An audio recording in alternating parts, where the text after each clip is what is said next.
Менің отаным Қазақстан. Қазақстан сенің туған жерің, ата мекенің. Қазақ жері ұлан байтақ, табиғаты да алуан түрлі. Мұнда биік-биік таулар, жазық далалар, орман тоғайлар, өзен көлдер, шөл далалар да бар.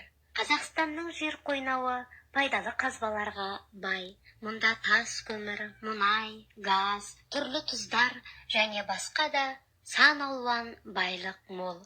Елімізде 100-ден артық ұлттар тату-тәтті өмір сүреді. Әрбір егеменді елдің өзіне тән мемлекеттік рәміздері, яғни белгілері болады. Оған елтаңба, ту және әнұран жатады.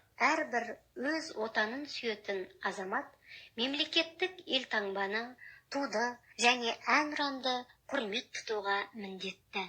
Әнұран орындалғанда міндетті түрде түрегеп, қосылып айту парызың.